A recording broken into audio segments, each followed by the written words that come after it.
go ahead and we'll get started. We're kind of going into, part two of where, not even really part two, but, the second study of a topical study we're doing, where we're kind of picking, we're going into the minor prophets, major prophets. We're doing studies from that. Last week we had gone into study into the book of Habakkuk, and we had gone into a study through there. We were talking about how it was Israel's shake, when the Lord's going to shake the heavens and the earth, and then the Gentiles stake into Israel and the their millennial kingdom, God's millennial kingdom, but Israel being the head of it. And we called it, Israel's Steak and Shake, and of course that's the name of a restaurant that we have here. So we were just pretty much, lightheartedly calling it Israel's Steak and Shake. This week we're calling it Daniel the Prophet's Little Caesar, because we're going to be going into the book of Daniel. We're going to be reading Daniel chapter 2, Daniel chapter 8, and Daniel chapter 11, kind of maybe skimming through it and then cross-referring it to various verses as well. Book of Daniel is going to be, it's one of those deep books where they explain certain things about not only the ages to come and the kingdom and their Messiah and the Antichrist and what's going to happen during the ages to come, but it also explains from Daniel's perspective at the time he's at the future of kingdoms to come after the fact that he's in the Babylonian captivity, and that there's going to be kingdoms that will rise and fall after the Babylonian kingdom that he's in at the current time. So God's going to explain to him and to Nebuchadnezzar and to others that after, Babylon's not going to stay up forever. After Babylon, there's going to be another kingdom. And after that kingdom, there's going to be another kingdom. And after that kingdom, there's going to be another kingdom. And then eventually we're going to get into, as far as prophecy goes, the Antichrist kingdom. And that's where it kind of goes down that route. And we won't get through every single thing of the Antichrist, and we're not really headed down that road, though that's the road that the book of Daniel heads down. We're going to go through as much as we can explaining how we get at least as far as Julius Caesar. And so, we'll go through that. But just as we went through the book of Haggai chapter 2, was it Haggai? No, I'm sorry. Yes, it was. It was Haggai. I said Habakkuk. No, Haggai chapter 2 last week. We went through Haggai chapter 2 last week. We'll go into Daniel chapter 11 this week. And I believe it's going to be something different next time. So it's going to be this continuous various theme that we're going through is Haggai chapter 2. So sorry about that. But then we'll go through that. And we're going to be looking at continuous studies in minor prophets and major prophets. But what we'll do is we'll start with a look at Daniel chapter 11, verse 17. That's the key verse we're going to end up finally reaching as we go through all this. Chapter 11, verse 17. Here's where we're going to end up getting to at the end all be all, the point here. It says that he shall also set his face to enter with the strength of his whole kingdom, and upright ones with him. Thus shall he do, and he shall give him to the daughter of women, corrupting her, but she shall not stand on his side, neither be for him. This is actually going to be explaining Julius Caesar ruling over Rome, but we'll get to how we get of Daniel the prophet. Daniel the prophet's little Caesar that he's got here in Daniel chapter 11, verse 17. But first we have to go back into Daniel chapter 2 and see kind of how we're going to get to this point. So Daniel chapter 2 will start in verse 28. And it's interesting that we go to this Daniel chapter 2, verse 28, because we were actually here maybe about maybe a year and a half ago. We did maybe a two-part study or a three-part study. I forget which one it was. Two-part study, I think. And we had talked about that there is a God that revealeth secrets. And we had talked about how in this dispensation, it's the revelation of the mystery. The Apostle Paul's our pattern. There's 6 aspects to the revelation of the mystery, and that we have to rightly divide the word of truth in order to understand what God is saying literally in all 66 books. And we kind of went down that route. You can kind of see that on our YouTube channel. But we see in Daniel chapter 2, verse 28, there's a vision given to Nebuchadnezzar in a dream. And he's looking for everyone to explain it to him, and all of his magicians and soothsayers cannot explain it in the land of Babylon. So God tells Daniel, not only here's what the dream is, but here's what it means. and all of Nebuchadnezzar's magicians and soothsayers and everything, they said, well, there's no one that could possibly do that. And Daniel says, well, not only can I tell you what the dream is without anyone even telling it to me, I'll tell you what it even means. And so we see in Daniel chapter 2, verse 28, we'll start out with this, and here's what it is. And he says, but there is a God in heaven that revealeth secrets, and maketh known to the king Nebuchadnezzar what shall be in the latter days. Thy dream and the visions of thy head upon thy bed are these. As for thee, O king, thy thoughts came into thy mind upon thy bed, what should come to pass hereafter. After Babylon is there. And he that revealeth secrets maketh known to thee what shall come to pass. But as for me, this secret is not revealed to me for any wisdom that I have more than any living, but for their sakes that shall make known the interpretation to the king, and that thou mightest know the thoughts of thy heart. Thou, O king, sawest, and behold, a great image. This great image, whose brightness was excellent, stood before thee, and the form thereof was terrible. This image's head was of fine gold, his breast and his arms of silver, his belly and thighs of brass, his legs of iron, his feet a part of iron and a part of clay.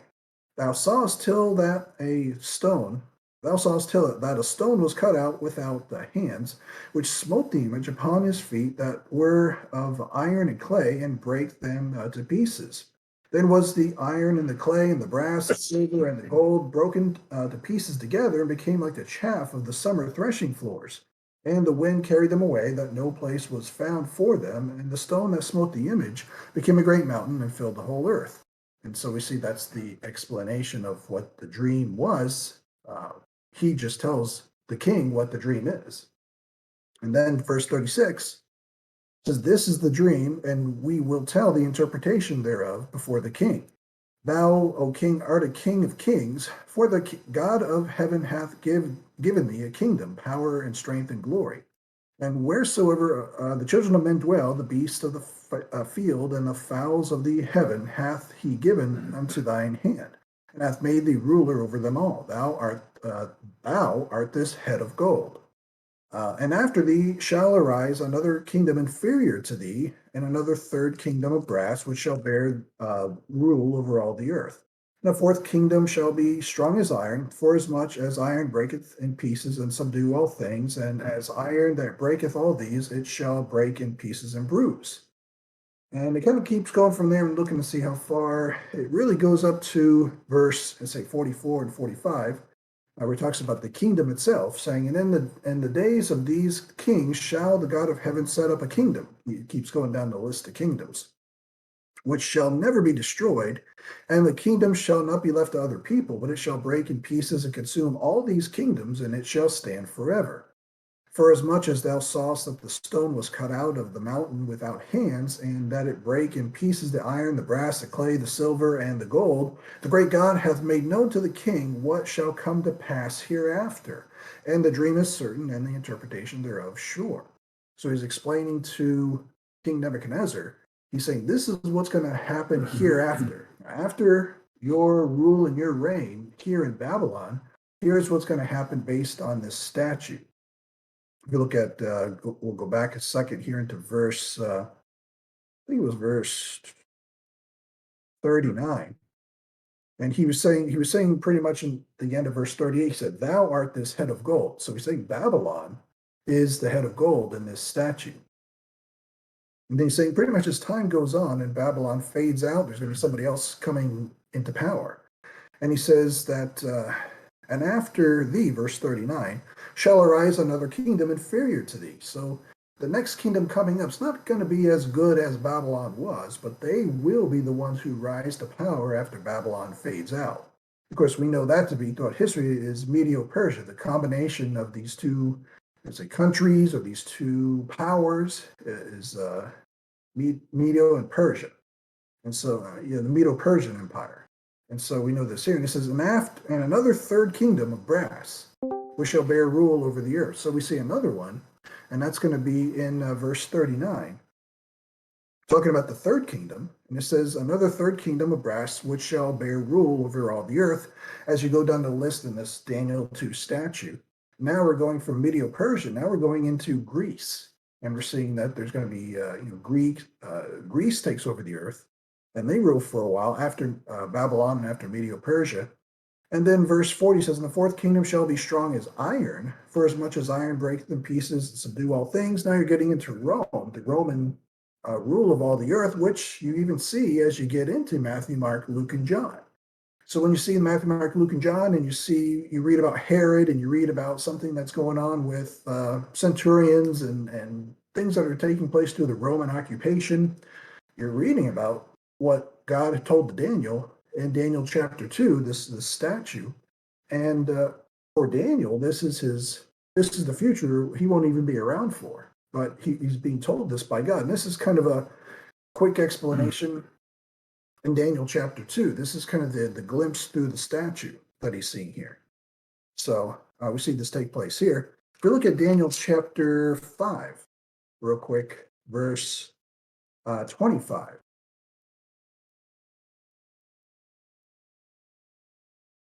Daniel chapter 5, verse 25, you get to different parts in the book of Daniel. You read about Daniel in the lion's den, when the king throws him into the lions, and the king throws him into the furnace, and the king throws him into all these different things where God saves him each and every time, physically and literally.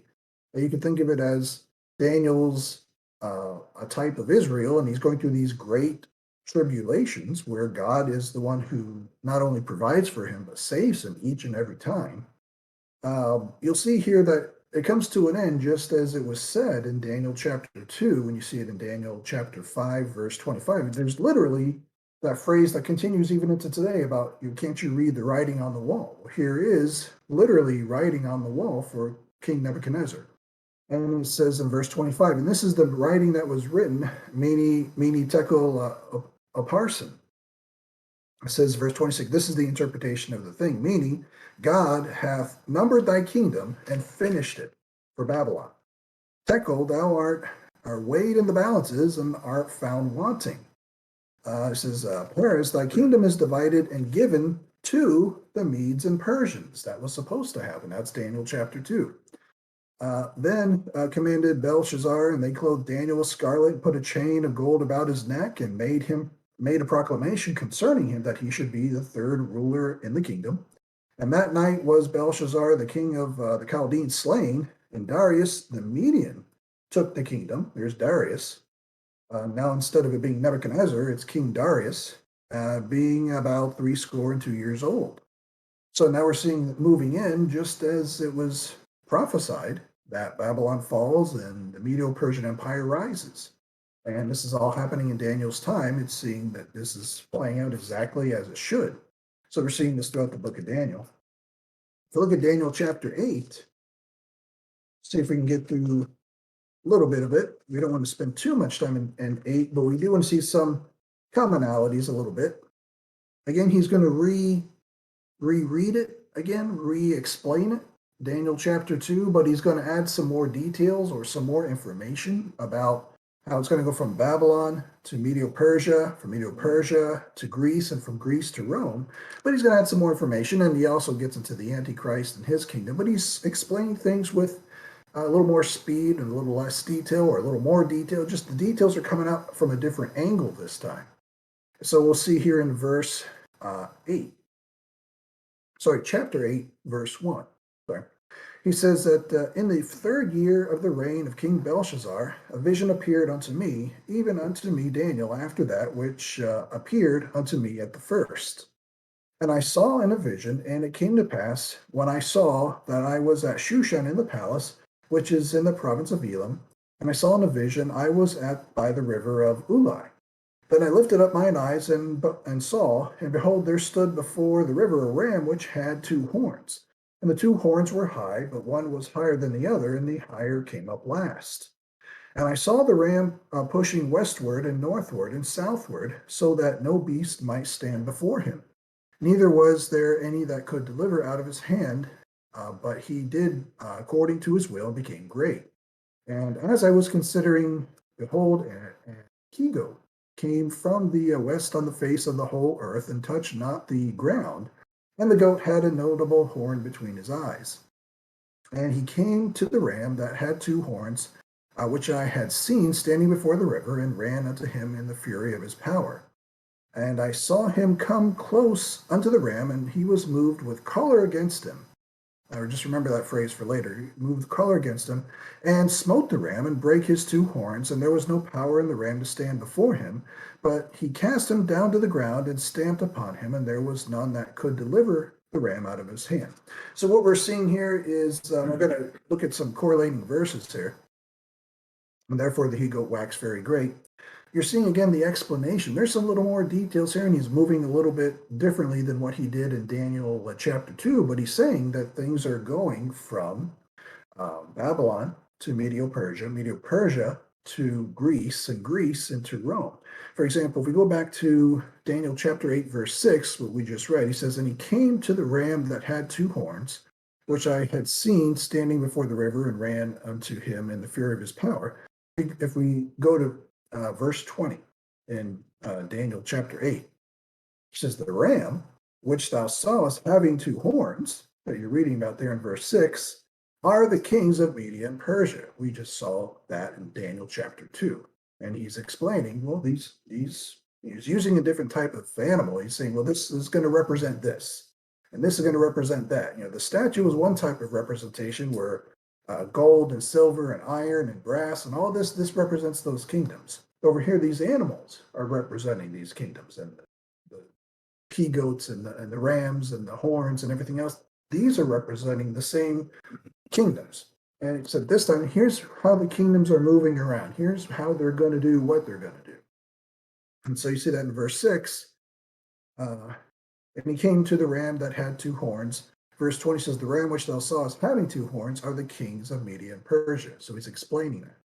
And then verse 8, Daniel 8:8. Therefore the he-goat waxed very great. And then as you see in, I believe it's verse 21, the rough goat is the king of Grecia. Now you're getting into Greece and Greece. So things are moving from Babylon to Medo-Persia into Greece. And then it's going to go from Greece, and it's going to just keep going. So you're seeing the same thing, Daniel chapter 2, Daniel chapter 8 with more details.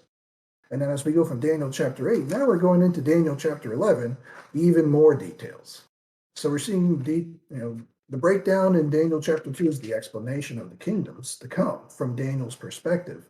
Daniel chapter 8, same thing, just different types of symbolism, different type of vision. It's but one more different type of angle where he's going to explain the same thing. Now, Daniel chapter 11, we're going to see the more, I guess you can call it the super in-depth explanation. And for this, some of this is going to be cross-references, because we're going to start again with Babylon and go from there into Rome. And we're going to do this here in Daniel 11. But at the same time, we're also, not everything's going to have a Bible verse that cross-references to it. We can go to Daniel 2, we can go to Daniel 8, but you can only do that for so long before you can just open up your encyclopedia, or you can go to Google or something and find literally everything in human history taking place. The Bible is now matching up with human history because God is telling Daniel, here's what's exactly going to take place. And now this is what is being taught in school, because this is what's literally has taken place. And so we'll start out in Daniel chapter 11, verse 1. And here's what I mean by this. It says, Also I, in the first year of Darius the Mede, even I stood to confirm and to strengthen him. So we're seeing how, if we remember from Daniel chapter 5, how Babylon was fading out, and Medo-Persia was rising up. And we're going to have to back up a little bit into Daniel chapter 10, a couple verses back into verse 14. Daniel chapter 10, verse 14. And we see it's pretty much Gabriel talking, and he's saying that Michael comes along and helps him out. But he says in verse 14, Now I am come to make thee understand what shall befall thy people in the latter days. Same thing we saw in the concept of what we saw in Daniel 2, Daniel 8, same thing, Daniel 11. For yet the vision is for many days. And when he had spoken such words unto me, I set my face toward the ground, and I became dumb. And behold, one like the similitude of the sons of men touched my lips. And I opened my mouth and spake, and said unto him that stood before me, O my Lord, by the vision my sorrows are turned upon me, and I have retained no strength. For how can the servant of this my Lord talk with this my Lord? As for me, straightway there remained no strength in me, and neither is there breath left in me. Then there came again and touched me like the one appearance of a man, and he strengthened me, and said, O man greatly beloved, fear not. Peace be unto thee, be strong, yea, be strong. And when he had spoken unto me, I was strengthened, and said, Let my Lord speak, for thou hast strengthened me. Then said he, knowest thou wherefore I come unto thee? And now will I return to fight with the prince of Persia. And when I am gone forth, lo, the prince of Grecia shall come and fight with one, and the other one's coming. But I will show thee that which is noted in the scripture of truth, and there is none that withholdeth me with me in these things, but Michael your prince. We have studied before, Michael, Michael the archangel is going to be someone that stands with Israel. We saw that in Revelation chapter 12, and that even with the voice of Michael the archangel that are catching up, are being caught up in the air, something that takes place. We may hear it, we're not a part of what Michael's doing per se, but it's the startup of Israel again, and then Michael will stand with Israel. Michael, your prince, Israel's prince. But then Daniel chapter 11, verse 1, also that's that angel there, in the first year of Darius the Mede. So now it's Darius, what we just read about in Daniel chapter 8. Even I stood to confirm and to strengthen him. And so you're seeing, just like we saw in Daniel chapter 5, verse 30 and 31, that indeed that the falling of Babylon is taking place and the strengthening of Medo-Persia is taking place. And you're seeing this angel saying, or Gabriel saying, that I stood to confirm and strengthen him. And so this is what we're seeing here. If we look at the book of Ezra, chapter 4, verse 5, you see Darius here. Book of Ezra, chapter 4, verse 5.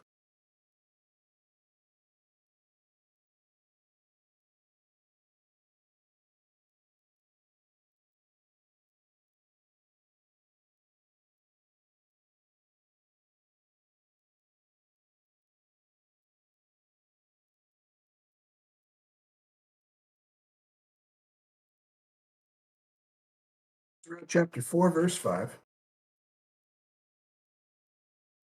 And so you start to see him come on the scene here, because Ezra is going to be a little bit of even, now we're getting even to what we were studying last time with Haggai, and with how he was a post-exilic prophet. We had studied that last time. We're seeing here, it says in Ezra chapter 4, verse 5, it says, hired counselors against them to frustrate their purpose all the days of Cyrus, king of Persia, even until the reign of Darius, king of Persia. Now we're seeing, this Darius showing up. So we see him here. If we look also at, we saw Ezra chapter 4, verse 5, but we look at verse 24 in the same chapter. Again, you see him mentioned there. It says, Then ceased the work of the house of God, which is at Jerusalem. So it ceased unto the second year of the reign of Darius, king of Persia. He pops up there again. Look at Ezra 5:5. And we see there, but the eye of their God was upon the elders of the Jews, that they could not cause them to cease till the matter came to Darius. And then they returned answer by letter concerning the matter. And it goes to all these different people. And in verse 7 says, Then they sent a letter unto him, wherein was written thus, Unto Darius the king, all peace. And then they write a letter to him. We look at Ezra 6, verse 12. Here's where we're talking about how this kind of connects to the post-exilic prophets being Haggai, Zechariah, and Malachi. Ezra chapter 6, verse 12 says, And the God that hath caused his name to dwell there, destroy all kings and people, that shall put to their hand to alter and to destroy this house of God, which is at Jerusalem. I, Darius, have made a decree. Let it be done with speed. Then Tatnai, the governor on this side river, Shethar-boznai and their companions, according to that which Darius the king had sent, so they did speedily. And the elders of the Jews builded, and they prospered through the prophesying of Haggai, the prophet, and Zechariah, the son of Iddo. And they builded and finished it according to the commandment of the God of Israel. And you're seeing all these people, these post-exilic, prophets and the little flock of Israel, the faithful remnant, as they had gone back after the 70-year captivity. There's Darius, there's Haggai, there's Zechariah. There's where their books go after the 70-year captivity. And we're seeing them pop up here. So it's all connecting with our last study with this, even with this study we're looking at here, that this is all Daniel's future. Daniel's in captivity. These are all what's going to take place, after the fact. That we're seeing Darius rising up here. But he says in verse 1, also I in the first year, going back to Daniel chapter 11, verse 1, I in the first year of Darius the Mede, even I stood to confirm and to strengthen him. So we're seeing this all take place. Gabriel was there by Darius to confirm, and supernaturally rise him up, so to speak. And so we see this there. Verse 2 says, and now will I show thee the truth. Behold, there shall stand up yet 3 kings in Persia, and the 4th shall be far richer than they all. And by his strength, through his riches, he shall stir up all the realm of Grecia. So we start out looking at this, and we're starting to see, he says, and now will I show thee the truth. Behold, there shall stand up yet 3 kings in Persia. So now we're moving, after the fact a little bit, and you're going to have 3 kings that are going to rise up after Darius. You're going to have Cambyses. Cambyses, the son of Cyrus, he was around from 530 to 522 BC. And you're going to have his name is Smyrnus. He was an impostor to the throne. He's one of these kings. This is now actual just history we're going through. And then Darius I, who married a daughter of Cyrus. And so we're going to see these 3 are going to rise up. These 3 kings in Persia, but you're going to have a 4th one that's going to go through. And it says, and the 4 shall be far richer than they all. And then you see that 4th one actually pop up in the book of Esther. And then it says, the 4th shall be far richer than they all, and by his strength, through his riches, he shall stir up all the realm of, against the realm of Grecia. So those first 3 you find by going through history. You can see little bits in prophecy, Daniel chapter 8, and you read briefly in Daniel chapter 2. But by name, history shows that they pop up one by one. The fact that they will be there is what you're seeing now in Daniel chapter 11. So, but that 4th one is what we're looking at, where it says there, and the 4th shall be far richer than they all. If we look at Esther chapter 1, verse 3.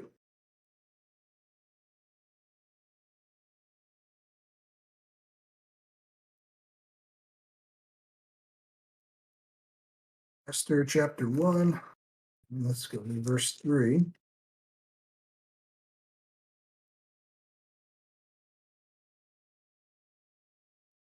Here's our 4th king here.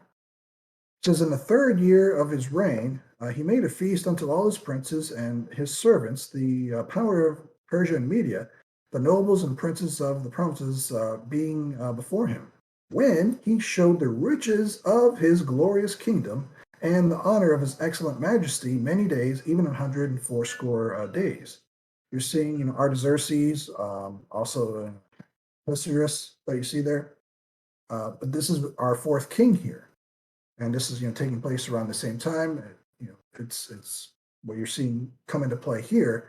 And they're going against Greece here at this point. Medo-Persia is going against Greece. So again, we just went from Babylon. We're in Medo-Persia. And he's stirring up strife against Greece. He's using his mighty riches to do so, as we're seeing in Daniel chapter 11, verse 2. And so as we go through this, we're seeing that history is now matching up with what God had prophesied to Daniel years before it even took place. And this is an in-depth explanation of Daniel chapter 2 and Daniel chapter 8. Now we're getting into the absolute details of what God was telling Nebuchadnezzar and Daniel earlier in the book.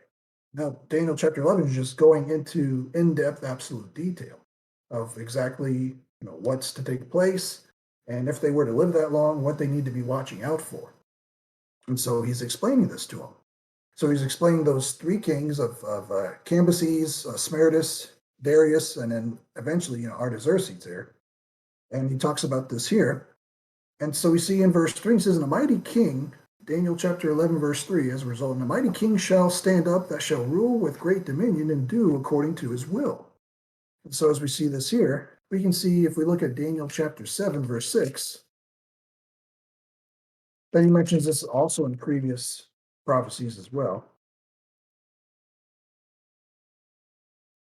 He mentions this here. He says, "After this I beheld, and lo, another like a leopard, which had on the back of it 4 wings of a fowl, and the beast had also 4 heads, and dominion was given unto it." That's just a quick cross reference. But if you look also Daniel chapter 8, verse 21, we had looked at this a little bit earlier. And the rough goat is the king of Grecia, and the great horn that is between his eyes is the first king. That's what we're seeing in Daniel chapter 11, verse 3. The mighty king, there's that first king, the mighty king shall stand up, that shall rule with great dominion and do according to his will. So as we see this here, we're seeing this is that great king is Alexander the Great king, the first king. Daniel chapter 8, Daniel chapter 11, they're all matching up. Daniel 8 should match Daniel 11, which should match history. Now everything should match up with literal history now. And we're seeing a mighty king shall stand up that shall rule with great dominion and do according to his will. We're seeing things moving on to another kingdom now. We're moving into Greece now.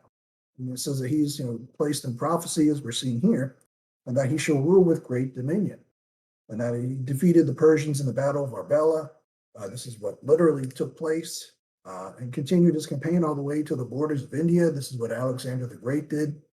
And he went through here, and his dominion's far greater than the dominion of Medo-Persia. And so we see this here, and he does according to his will. Verse 4, as it goes on, it says, "And when he shall stand up, his kingdom shall be broken, and shall be divided toward the 4 winds of heaven, and not to his posterity, nor according to his dominion, which he ruled. For his kingdom shall be plucked up, even for others beside those." And what we're reading here is just the history of how Alexander the Great's empire played out. And you're reading about it before he even came to power. You're reading about it before things even came into play. Verse 4, he's saying, "And when he shall," this is all given to Daniel the prophet. He's writing it all down before any of these kingdoms even rise and fall. And so you're not seeing the name Alexander the Great. You're not seeing these names of these kings that are rising up, but you are seeing the fact that there will be these 3 kings plus one more with great riches. And then Alexander rises up, as they call him, a mighty king. He'll rise up, or a great king will rise up. So you're seeing not by name who these people are, but the fact that there will be these people that rise up and do what they do with these empires. Verse 4 says, "And when he shall stand up, his kingdom shall be broken, and shall be divided toward the 4 winds of heaven."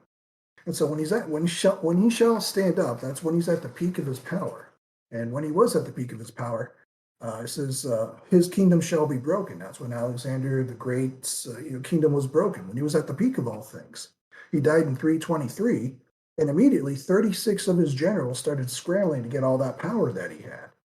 And by 314, you had Seleucus, Ptolemy, and Lysimachus. Those were the 3 that had jumped on getting the most of the power. And that's just the historical names there. But I'm sorry, a 4th one, Cassander. And they started forming a league about who could get the most power. But it was these 4 generals that were jumping all over the land and the power of the empire that Alexander the Great once ruled. Again, those names were Seleucus, Ptolemy, Lysimachus, and Cassander. These 4 names in history, in your history books, and your encyclopedias, and Google, everything. But that's what you're seeing here. It says, going back to verse 4, "And when he shall stand up, his kingdom shall be broken, and shall be divided toward the 4 winds of heaven." And it's interesting, we see that. You see the 4 winds of heaven, that phrase come up. You see that even, I believe it's Daniel chapter 8, verse 9. Just want to make sure real quick. Is it Daniel 8? Yeah, I'm sorry, Daniel chapter 8, verse 8. Again, Therefore, the he-goat, Alexander the Great, waxed very great, because if you remember, the he-goat was the king of Grecia. We went over this in Daniel chapter 8. The he-goat waxed very great, and when he was strong, the he-goat was broken. Remember, that's when he dies suddenly. And the great horn was broken, and it came up four notable ones toward the four winds of heaven. The phrase, the four winds of heaven, is north, south, east, west, but you see that in Daniel chapter 8, verse 8. You're also seeing that in Daniel chapter 11, verse 4.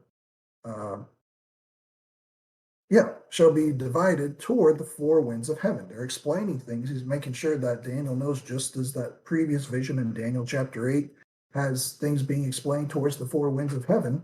Daniel chapter 11, verse 4 is also being explained, and they're using the phrase towards the four winds of heaven, just to make sure that, maybe for Daniel's benefit, for our benefit, timestamps or phrases are being used to understand them. Those four winds of heaven also come up if you study Zechariah chapter 2, verse 6. The four winds of heaven are there in Zechariah's 8 visions.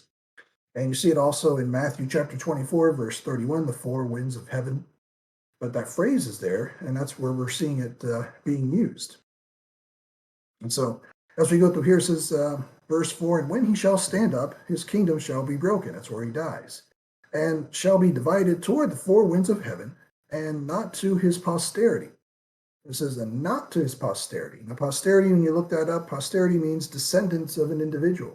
You study, what that is. You'll find that in Amos chapter 4, verse 2, where this phrase gets used. Cross-reference if you want to see how the Bible uses the word posterity. But that just means descendants of an individual. It says that his kingdom will be divided up towards these four people we just mentioned about, Seleucus, Ptolemy, Lysimachus, and Cassander. It's not going towards his family. They go and they kill his family so that this can't take place. And this is recorded through history, but they kill Alexander the Great's family so they can't lay claim to any of his power. And not to his posterity, nor according to his dominion which he ruled, for his kingdom shall be plucked up, even for others beside those. And so we're seeing that his kingdom is going to be plucked up. Cassander took the west, Lysimachus takes the north, Seleucus takes the east, and Ptolemy takes the south. And so there's these four, rulers or kings or generals, whatever. They start grabbing land and taking power instead of, allowing the family or passing it on to the family. They start fighting and taking things and everything else, and they start doing what they're doing. And so the family loses out on everything as they get killed, and these generals start taking over. So, and this is what we're finding in Daniel chapter 11, verse 1, 2, 3, and 4. For his kingdom shall be plucked up, even for others beside those. And verse 5 says, and the king of the south shall be strong, and one of his princes, and he shall be strong above him, and have dominion. His dominion shall be a great dominion. So now we're seeing that there's all these kings. You've got one that took power in the south, one that took power in the north, one took power in the west, and one took power in the east. You're seeing that the king of the south shall be strong, and one of his princes. He was one of those 36 generals that were running for power, running to grab all that power that Alexander the Great once had. So, and one of his princes, and he shall be strong above him. And you're seeing this take place here. And that was Ptolemy. Ptolemy is what you're seeing about in verse 5. He's known as the king of the south. And the reason why you're seeing this here, since I work at a airport, we say the Southwest Airlines is the king of the airport. And if they fall apart and they break down and they get kicked out, you may have, say, Delta Airlines become king of the airport. So it's that title that matters. And as you go through and you study Daniel chapter 11, you're still going to have king of the north, king of the south, but the same person or the same ruler or the same nation or country will not always be the same king of the south or the same king of the north. People may die or may be assassinated, may be killed, may be passed on, and you may have you may still have that same title, king of the south, king of the north, but it may be somebody else that's there. And so that's how I mean to explain that that's a title over a certain place or ruler. So, and that the name may change, the person may change out from there, but right now we're seeing it as Ptolemy. It says, and the king of the south shall be strong, and one of his princes, and he shall be strong above him and have dominion. His dominion shall be a great dominion. And then we're seeing in verse 6 as we kind of continue on, it says, uh, and in the end of years they shall join themselves together, for the king's daughter of the south shall come to the king of the north to make an agreement, but she shall not retain the power of her arm, of the arm, neither shall he stand nor his arm, but she shall be given up, and they that brought her, and he that begat her, and he that strengthened her in these times. So you're seeing pretty much that some of these, those four people that had done a power grab, the king of the north and the king of the south, they pretty much they look to fight to end the fights, end the squabbles, and the disputes. And it says in the end of years, it goes about for 14 years. So there's fighting for power and fighting for land and everything else. They shall join themselves together, and it's going to happen through a marriage. It says, for the king's daughter of the south shall come to the king of the north. And indeed, that's exactly what happens. You'll see that Ptolemy's daughter, Bernice, was to be married to someone named Antioch Theos. They were going to try to be married and unite both of these kingdoms together throughout history. And so what happened was Antioch divorced his original wife to go and marry Ptolemy's daughter, Bernice. And now we've got drama happening everywhere, but this is what history is recorded as, and it's matching everything God is telling Daniel before it even happens. And it's down to the decimal point now. Before, Daniel 2 was just meant to be a brief glimpse. Daniel chapter 8 was adding a little more detail. Now, Daniel chapter 11 is breaking it down authentically down to the decimal point, explaining, well, here's three kings, here's what they're going to do, then this is going to happen, then here's what's going to happen. And now it's being studied in history classes and colleges everywhere. So we're seeing this come into play here in verse 6. And at the end of years, they shall join themselves together, for the king's daughter of the south shall come to the king of the north and to make an agreement, but she shall not retain the power of the arm. And so if you look at Job chapter 38, verse 15, you'll see that phrase, arm, not retain the power of the arm. Job chapter 38, verse 15.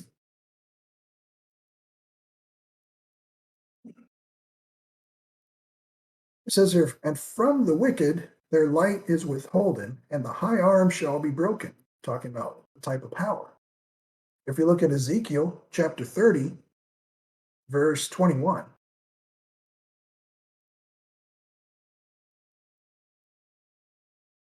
Get there, Ezekiel 30, verse 21. You'll see it again, just to see it in use, that phrase, that word, arm. Chapter 30, verse 21 says, Son of man, for Ezekiel chapter 30, verse 21, Son of man, I have broken the arm of Pharaoh, king of Egypt, and lo, it shall not be bound up to be healed, to put a roller or bind it, to make it strong to hold the sword. But again, he didn't break the physical arm. He's talking about the power that Pharaoh has. So it's going in reference to kingdom power, national power, ruling power of what we're seeing here. We see this in verse 6 of Daniel chapter 11, based on Job 38 and Ezekiel 30. It says, in the end of years, they shall join themselves together, for the king's daughter of the south shall come to the king of the north to make an agreement, but she shall not retain the power of the arm. You're not going to retain that ruling power. Neither shall he stand, nor his arm, but she shall be given up, and they that brought her, and they that begat her, and he that strengthened her in these times. So pretty much, Bernice's father, Ptolemy, dies, and when the word gets out, they try to take back, the ex-wife. They try to take everything back. They scramble for power again, and it turns out that Antiochus gets poisoned, and it just turns into everything falling apart yet again. And so, as it keeps going through these verses, we're just in Greece here. We went through Babylon to Medo-Persia. We're moving in through Greece. And so what I want to do now in verses 7 through 13 is more about Greece. So I'm kind of do a little speed reading through 7 through 13 because it's just more of this historical, literal drama, I guess you can call it, that matches with the word of truth rightly divided. So I'll read through it. I just got the notes here. So I'm going to literally just read names, places, events that are going to match up exactly with the word of truth. That way we kind of shorten up on the time a little bit and make room to get into where Rome pops in.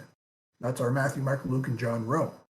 So Daniel chapter 11, verses 7 through 13 says, but out of a branch of her roots, and that's Ptolemy, one shall stand up in his estate.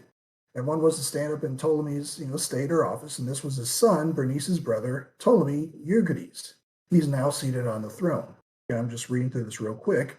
It says that which shall come with an army, and shall enter into the fortress of the king of the north, and shall deal against them, and shall prevail. So Euergetes and his army continue to march northward, and with many of the cities opening their gates to him because of their mutual hatred towards Seleucus, the king of the north, he was soon in possession of a large portion of land. Euergetes gained Seleucia, the capital of Syria, and now a large part of Asia Minor, and would have continued to gain even more if it wasn't for a call for him to come back to Egypt. This is all just plugging in history with what we're seeing here in the verses. It says, and shall also carry captives into Egypt their gods and their princes, and with their precious vessels of silver and gold, and he shall continue more years than the king of the south. And so the king of the south shall come into his kingdom, and shall return to his own land. And that's what we're seeing, so far here. That they're going to go and they're going to just carry all these, idolatrous, statues and gold, and they're going to carry it back into their own land. And it says, but his sons, and that's Seleucus's sons, which names are Antiochus Magnus and Seleucus Calicus, they're going to be stirred up by all this, land grabbing and taking away power from them. It says, shall be stirred up. And they do get stirred up because of the land that they lost, because of the cities that, teamed up, with Euergetes.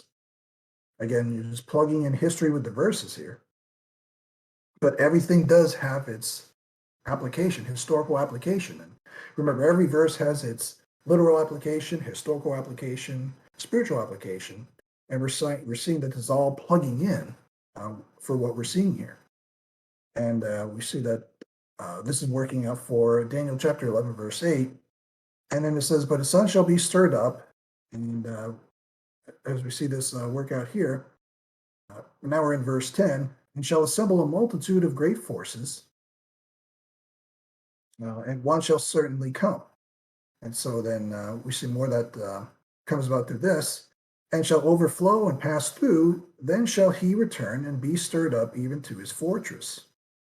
And then if we remember from what we talked about earlier, it says, and the king of the south shall be moved with choler. We had read this a little bit earlier in Daniel chapter 8. I believe it was Daniel chapter 8, verse 7. Choler means anger. But we had seen the same phrase. So just as we saw about the four winds of the earth, and we saw that matched Daniel chapter 8, and Daniel chapter 8 matches Daniel chapter 11. We're also seeing that there's going to be this king of the south that moves with choler. We saw that in Daniel chapter 8, matching Daniel chapter 11. So everything is just down to the decimal point, detail for detail. In Daniel chapter 11, that's not in Daniel chapter 8. It's almost like you want the Daniel chapter 8 version because it's the shorter version than the Daniel chapter 11 version, which is the deeper version. But nonetheless, getting the deeper version allows us to understand what God is saying to Daniel in prophecy. And so he's being given detailed explanation of what exactly is going to be coming up, long after he's gone. And he gets to know these things, and he gets to write these things down, and it's for his benefit, and it's for our benefit. But his future is now our past. And we're going to take a look at another example of this after we get through this chapter, which we're almost done. Just a few more verses to go. But the king of the south, where we see this in verse 11, the king of the south, Euergetes, had passed from the scene of history at this point in time, and now Ptolemy Philopator had taken the throne and the position of the king of the south. So he's the new king of the south, in other words. So the position is still there, the king of the south. It's just a new guy's plugged into that title. And he's moved with choler, or anger, which we saw in Daniel chapter 8, verse 7, which is now matching up here. And what we're seeing in Daniel chapter 11, verse 11, And he shall send forth a great multitude, but the multitude shall be given into his hand. And so Philodebar defeats Antiochus at a battle. A great multitude of people, soldiers, and slaves are indeed given over to him. And then we see there it says that, and when he hath taken away the multitude, his heart shall be lifted up, and he shall be cast down many 10,000s, but he shall not be strengthened by it. So there's essentially an insurrection that takes place, and they're slaughtered by Ptolemy, the second Ptolemy, and it doesn't come to pass. For the king of the north shall return and shall set forth a multitude greater than the former. And so they set up another army. This Antiochus Magnus sets up and returns with an army greater than what was there before. And he comes with a great multitude, but the multitude shall be given into his hand, is what we're seeing there. And so, as we read this here, he shall certainly come after certain years with a great army and with much riches. So he's going to go through, and he's going to pretty much another battle take place. You're seeing battle after battle taking place. But he shall set forth great multitude, but the multitude shall be given into his hand. And this is what we're seeing come into play here. And when he hath taken away the multitude, his heart shall be lifted up, and he shall cast down many 10,000s, but he shall not be strengthened by it. For the king of the north shall return, verse 13, and shall set forth a multitude greater than the former, and shall certainly come after certain years with a great army and great riches. And that's pretty much the peace dissolves between these two kings, king of the south and king of the north. And you pretty much see that all these different things are taking place here. But now we're getting into Rome now. I wanted to zoom past that in order to get to our last, I'd say, 4 verses. But again, they're plugging in tons of history into Daniel chapter 11. It's sort of like maybe the torture chapter. I don't know if you want to call it that. But when you see how everything does fit, every explanation has its historical figure, has its historical battle, has its historical significance. You see that it all does come into play and make sense. It's just that history plugs in, literal historical history plugs into what we're reading here. So we're going to verse 14, and it says, "And in those times there shall many stand up against the king of the south. Also the robbers of thy people shall exalt themselves to establish the vision, but they shall fail." And so we're seeing that now we're moving into a little bit more about, we're moving into Rome.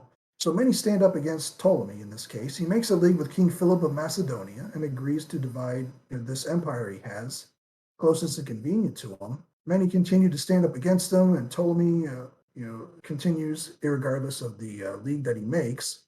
And it says there in verse 14, "Also the robbers of thy people shall exalt themselves to establish the vision." So when it says that they're the robbers of thy people, you're getting into Rome now. Rome is the one who is essentially the robbers of thy people Israel. And he says that they will seek to establish the vision going all the way back to Daniel chapter 2. Because we already saw Babylon, we already saw Medo-Persia, we already saw Greece, and they're looking to establish the vision by rising up to power themselves. The robbers of thy people, we're seeing as Rome. It says, but they shall fall. Eventually Rome falls, but we're seeing that they'll fall. In verse 15, "So the king of the north shall come and cast up a mount, and take the most fenced cities, and the arms of the south shall not withstand, neither his chosen people, neither shall there be any strength to withstand." Excuse me. So the king of the north shall come, and we're seeing more about just Antiochus Magnus shall come, and cast up a mount, and take the most fenced cities. So Ptolemy is not able to withstand him. Neither his chosen people, neither shall there be any strength to withstand. It says verse 16 now, "But he that cometh against him shall do according to his own will, and none shall stand before him, and he shall stand in the glorious land, which by his hand shall be consumed." So now we're talking about Rome. We're seeing Rome rising up. And it says that, "But he that cometh against him," in verse 16, as we continue with the historical timeline, what God is telling to Daniel, having write it down.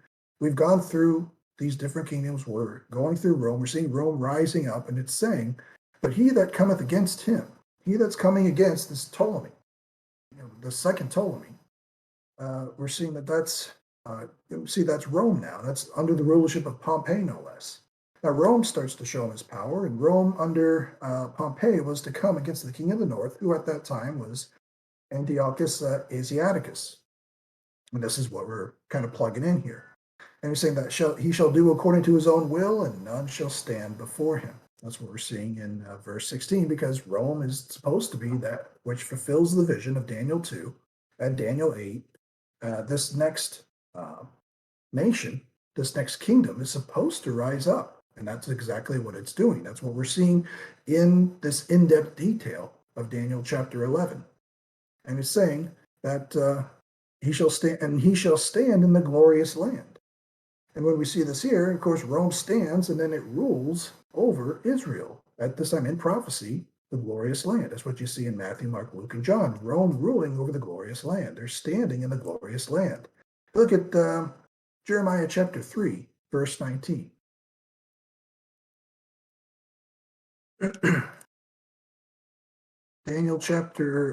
Jeremiah chapter 3, verse 19.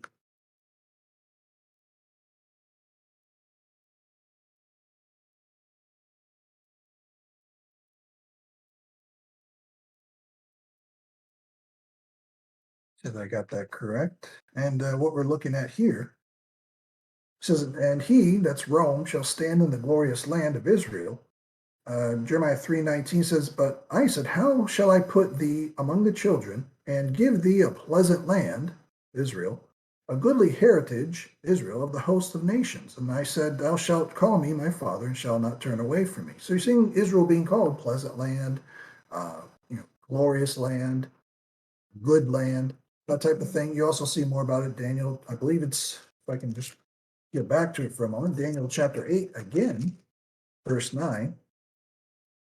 Yeah, Daniel chapter 8, verse 9 says, and out of the one of them came forth a little horn, which waxed exceeding great, toward the south and toward the east and toward the pleasant land. Daniel chapter 8 calls Israel. So again, all these different things, they're cross-referring, they're matching up, they're doing what they should do. But all of these are matching where they should. But again, Daniel chapter 11 is I'm going to give you tons of details chapter. Daniel chapter 8 is let's break it down a little bit chapter. And Daniel chapter 2 is just let's zoom through it real quick chapter. So this Daniel chapter 11 is the absolute breakdown of everything that we're seeing here. So as we go to verse where we left off in verse 16, I believe it was. Verse 16 is saying, but he that cometh against him shall do according to his own will, and none shall stand before him. And he, that's Rome, shall stand in the glorious land, and we see that in Matthew, Mark, Luke, and John, which by his hand shall be consumed. And in verse 17, as what we see here, where we're at now. Now we're in Daniel chapter 11, verse 17, where we're looking to be at. He shall also set his face to enter with the strength of his whole kingdom, and upright ones with him, and thus shall he do. And he shall give him the daughter of women, corrupting her, but she shall not stand on his side, neither be for him. And when you see that there, talking about Rome was ruled, as we know, it says Rome was led at one point by Julius Caesar. So he set his face to enter the whole of Alexander the Great's kingdom. After all these different people from all these different previous kingdoms came in and did the same, eventually as Rome rises, it's ruled from Pompey to Julius Caesar. And you're seeing this here in verse 17. He takes it. And at this time, the only portion left of Alexander the Great's kingdom was Egypt. And Rome had already taken the kingdom of the north when Assyria fell, and taken the kingdom of the glorious land, quote unquote, that we saw from Daniel chapter 8, the example from Jeremiah chapter 3.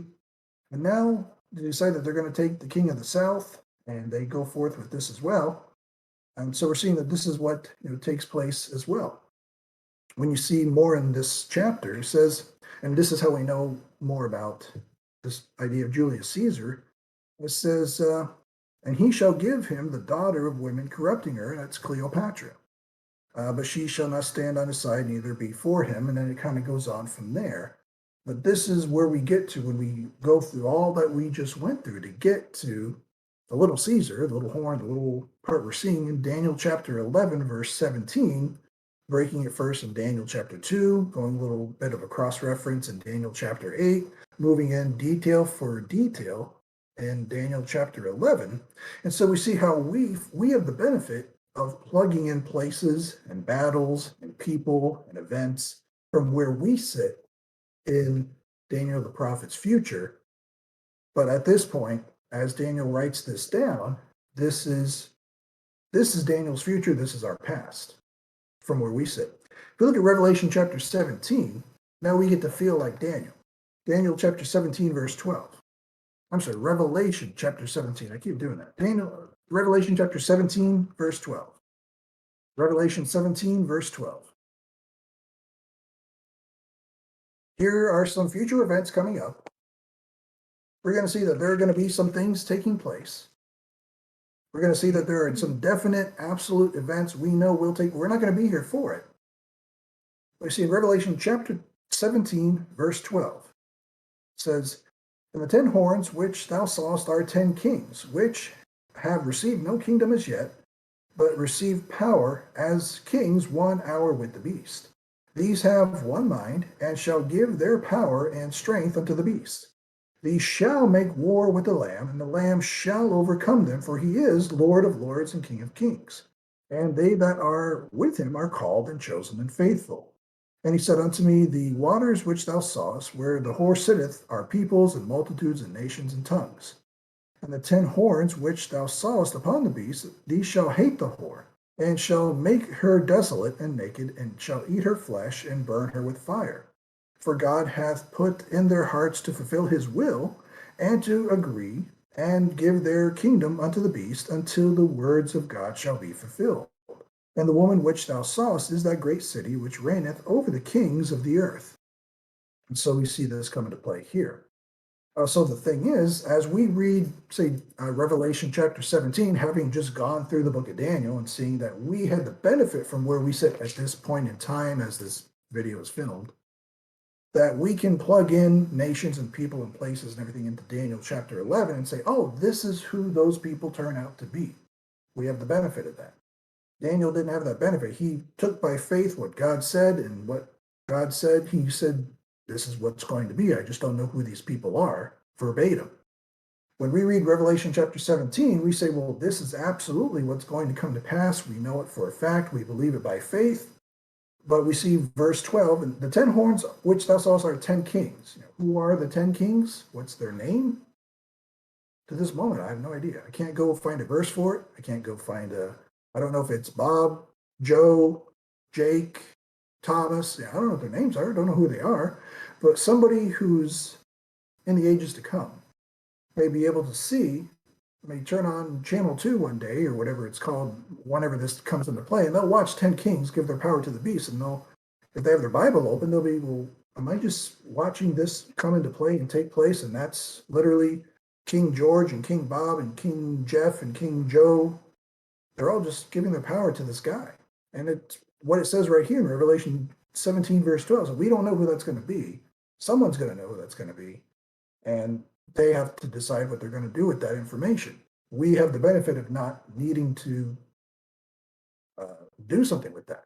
We can study that, believe that, know it to be true, and rightly divide that, 2 Timothy 2:15, but we don't have to go looking for who these 10 kings are, who the Antichrist is, where the mark of the beast is. That's the benefit of being in the dispensation of grace, knowing what our gospel is, knowing that Paul is our pattern, 1 Timothy chapter 1, verse 16. So we see the benefit of that there. We see what it kind of feels like to be Daniel in that verse, knowing that there are events and people and places and things that will take place. They don't have an exact name to them. God knows exactly who they are. God knows exactly how to deal with them. God is beyond time and beyond our limited minds, but we take everything he says by faith, rightly divide it, handle it in a wise manner.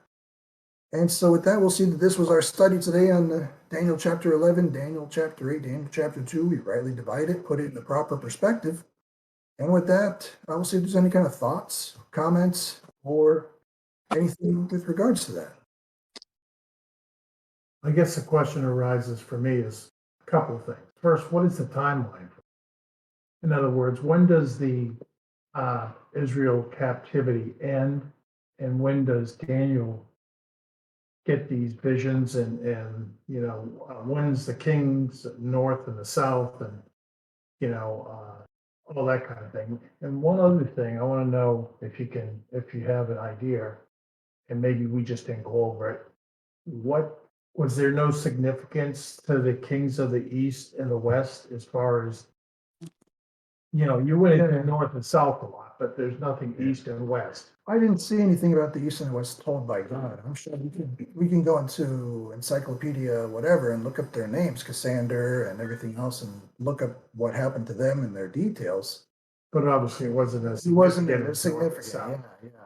As far as the timeline goes, you've got Daniel in the captivity, the 70-year captivity. He's there in Babylon Right. with King Nebuchadnezzar. They throw him to the lions, they throw him to the furnace, they throw him, he's going through all this stuff, and God saves him every time he's there. Then, as time goes on, it moves on to these post-exilic prophets like Haggai. It's exilic.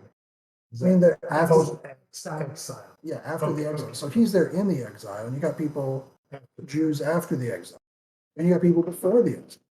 And that's where your books of the Bible fall into place. Kings, judges. Yeah.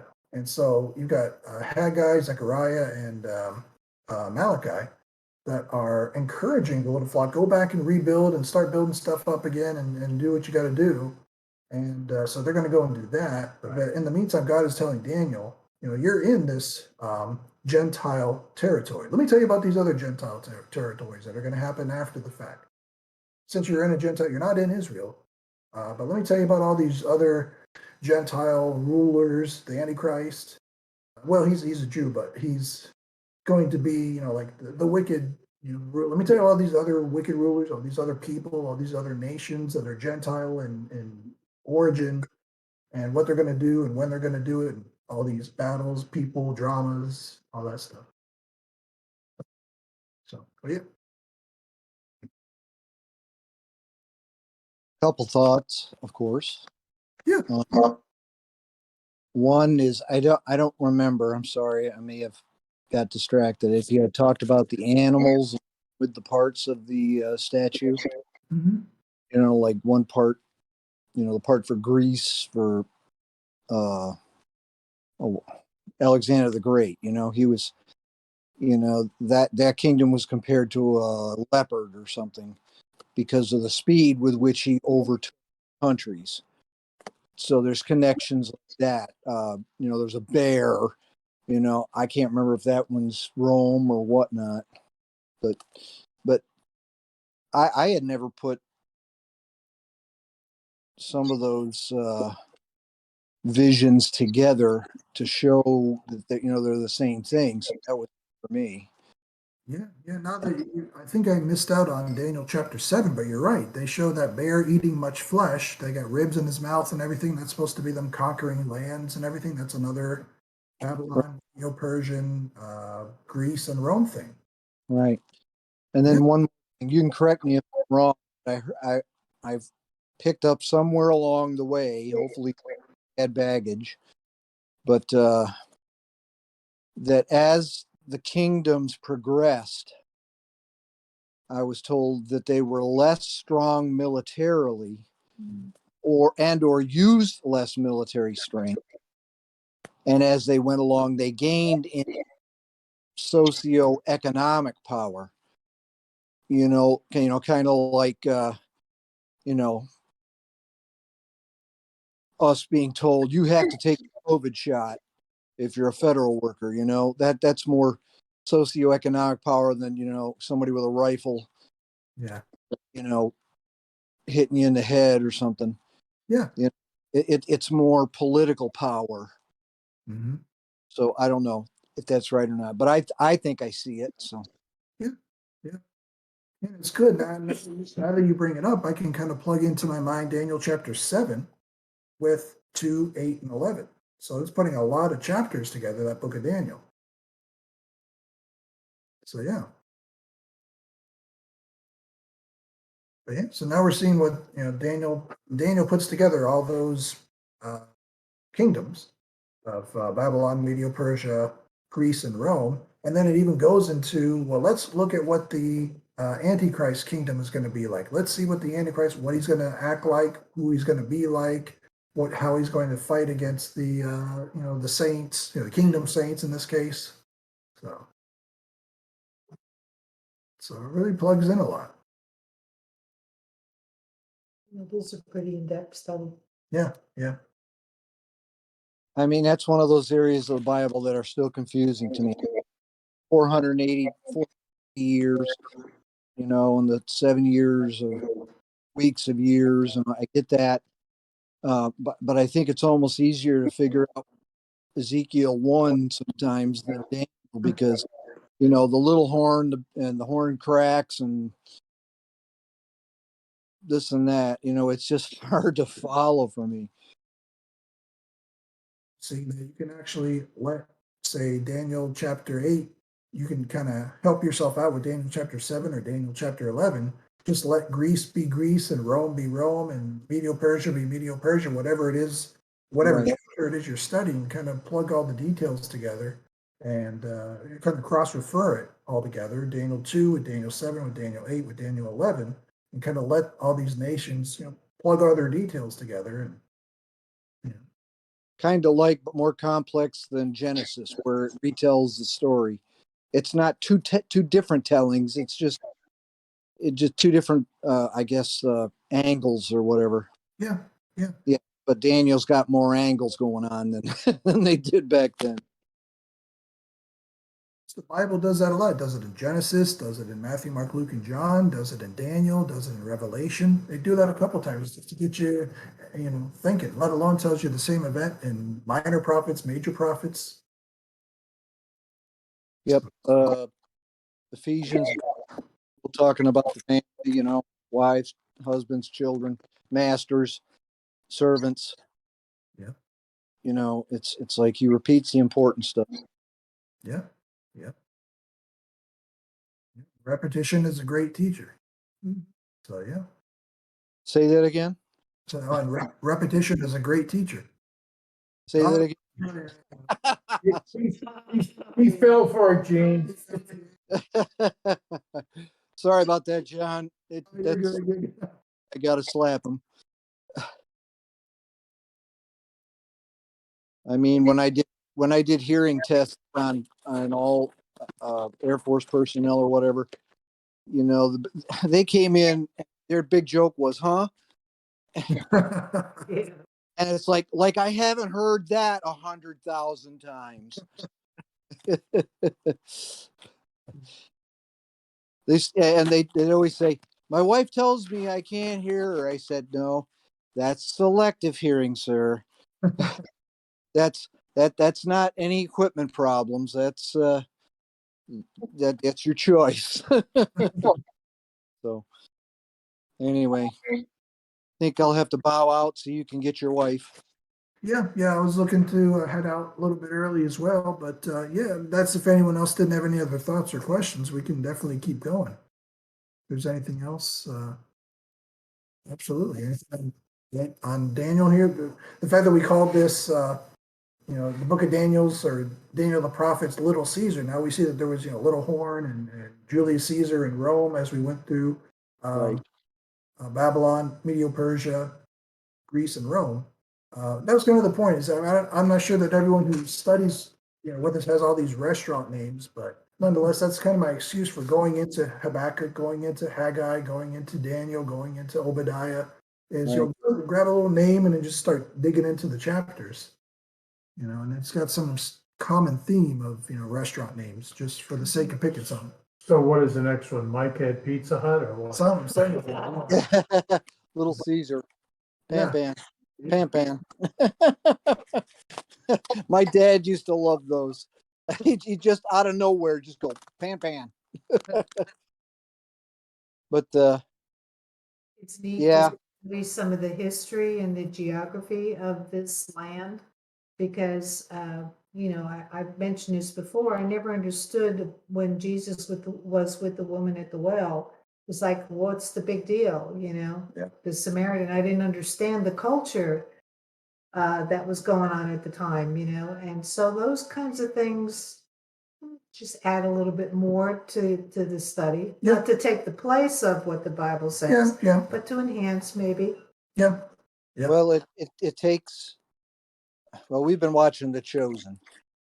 Of course, it's a dramatic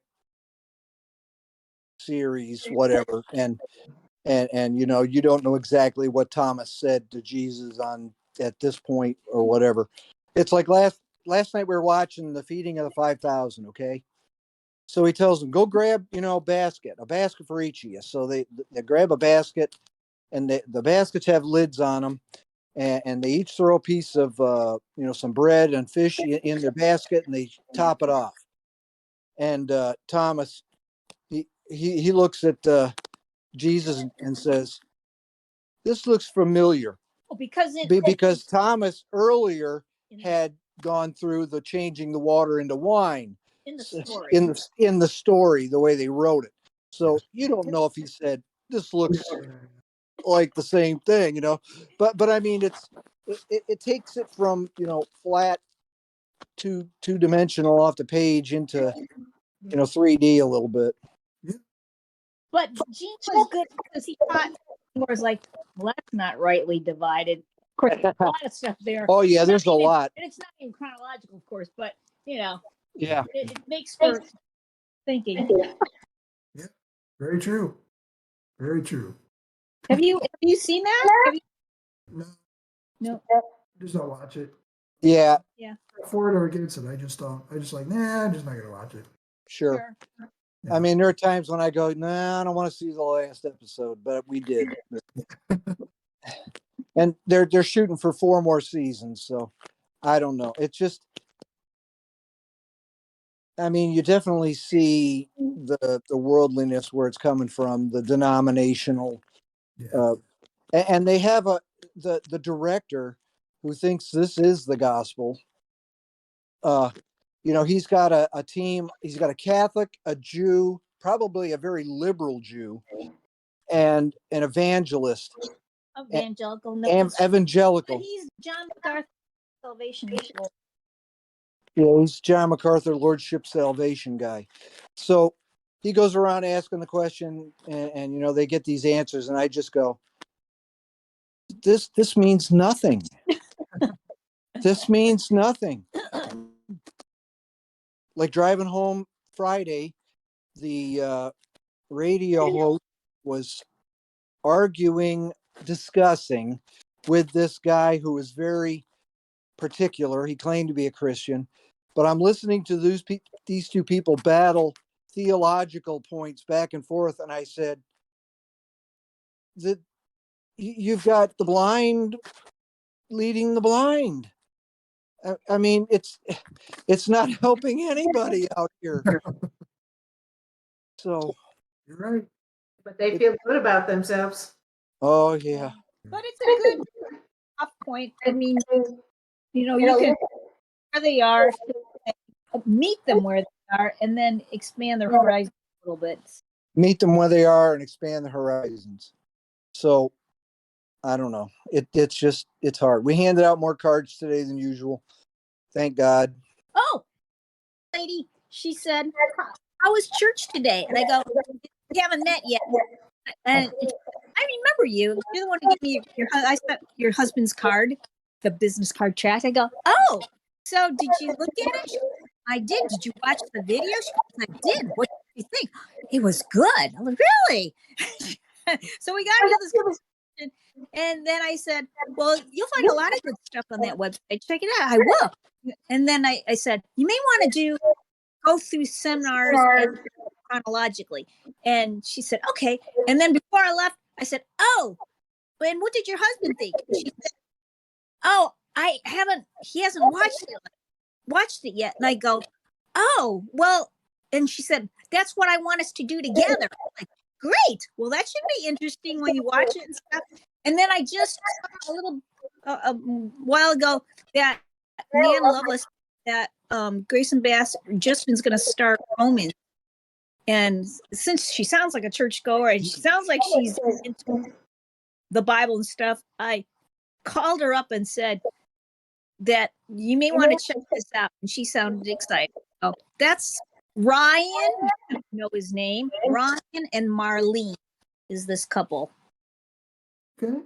That's what you get for talking to people that So- cat out at the counter. So yeah, so you just keep going and let God do the rest.